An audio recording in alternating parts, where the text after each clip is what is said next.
Supply and demand. Supply and demand. Focus question. What are supply and demand and how are they related? Who sets the price? Have you ever wanted to buy something but didn't end up getting it? Was it too expensive? Maybe it was a new product, such as a t-shirt with your favorite movie character on it.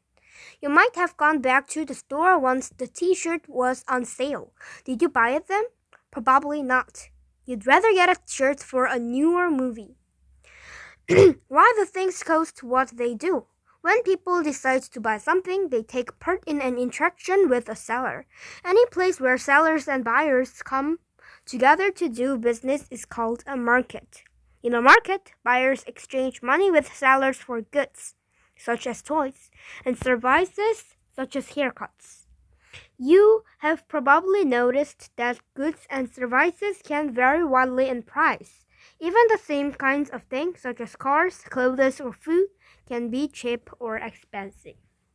People called economists attempt to explain how prices work through economics, the study of buying, selling, and wealth. They use the law of supply and demand to describe how and why the cost of goods and services in the market changes. Supply refers to how much there is of a good or service. Demand indicates how much of that good or service people want. Supply and demand control the price of everything. Bear in mind that prices change regularly because supply and demand are constantly changing. This also works in reverse. Changes in price can, in turn, cause changes in both supply and demand. Did a movie with the t-shirt you wanted fail? Was it a great success? The movie's popularity affects the price of the merchandise connected to it. Supply, demand, and price are always changing and influencing one another from moment to moment. It turns out that buyers like you have an effect on how much goods and services cost. Supply and demand at work. Picture this. Your stomach is grumbling. A local restaurant has a lunch special on chicken sandwiches. Two for the price of one. What a deal! In this case, the price of the sandwich decreased, and the price drop created a spike in demand. Think about the sandwiches in this example of the seller's point of view. Why did the restaurant offer the 2-for-1 deal? Perhaps it had a few too many chicken patties. It might have needed to sell them by a certain date to avoid spoilage. In this case, the restaurant had more chicken patties than people wanted to buy. This situation is called a surplus. When there is a surplus in the market, prices often go down. Scarcity, in short supply. When the COVID-19 pandemic began in 2020, the price of toilet paper skyrocketed. Business quickly sold out. Some customers hoarded toilet paper and other people were unable to find any to buy. In other words, a common household item suddenly became scarce. In economics, scarcity is the opposite of abundance, a lot of something available. In general, sellers are motivated to sell goods and services for as much money as the market will allow. Sellers try to make a profit by selling goods and services for more money than they cost to make. Buyers, on the other hand, are often motivated to purchase goods and services for as little money as possible. The tension between the two helps balance supply and demand. Let's consider how this works. If a seller prices an item too high, demand will often fall. Remember those chicken sandwiches? What if you got to the restaurant and discovered that the chicken sandwiches cost $100 each? In that case, you'd probably decide to go somewhere else for lunch.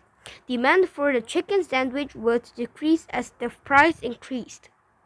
If a seller prices an item too low, however, Demand is likely to increase sharply. Imagine that you got to the restaurant and discovered that chicken sandwiches were priced at $1 each. You would probably buy as many sandwiches as you could eat, and some for friends too. The restaurant would run out of chicken sandwiches very quickly. Neither the buyer nor the seller benefits in a long term from either situation. When chicken sandwiches are too expensive, demand decreases. The restaurant doesn't make money, and the customer doesn't eat there. If sandwiches are too cheap and restaurant runs out, many customers will likely be disappointed. The restaurant probably isn't making enough money to cover the cost of making the chicken sandwiches. Setting the price of a chicken sandwich in a local restaurant might seem simple enough. However, it's really quite complex.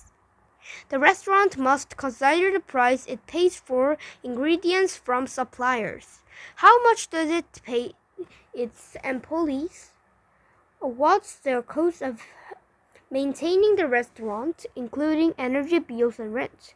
The restaurant must also factor in the price that other places in the area charge and how much their customers are willing to pay. It's difficult to balance all these factors, and as a result, prices can fluctuate. Supply, demand, and the holiday season. The next time your area celebrates a holiday, look at how certain items, like candy, are sold. Before a big day, holiday candy is usually much more expensive than it is after the holiday passes. Based on what you now know about supply and demand, can you guess why? Striking a balance. Both buyers and sellers benefit from a market in which supply and demand are more evenly balanced. Balance between supply and demand is called market equilibrium. In the chicken sandwich example, market equilibrium is reached when chicken sandwiches are priced so that every sandwich sells but the seller never runs out. In this situation, customers are willing to buy as many chicken sandwiches as the restaurant are available. No more, no fewer. Now, let's think about the following situation. A band tours every summer and its popularity increases each year. As long as it keeps playing in the same stadium, the supply of available tickets to its show remains fixed, or available tickets to its show remains fixed. The stadium only has no many seats, and that number remains the same.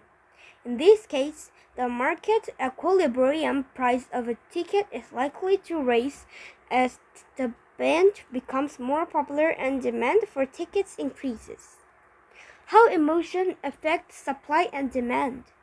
Everyone has different preferences and goals, which can impact their buying habits. This is why supply and demand constantly change the price of goods and services. The ways that buyers view goods and services also play a role in supply and demand. Buyers are often willing to pay more for something they see available or cool.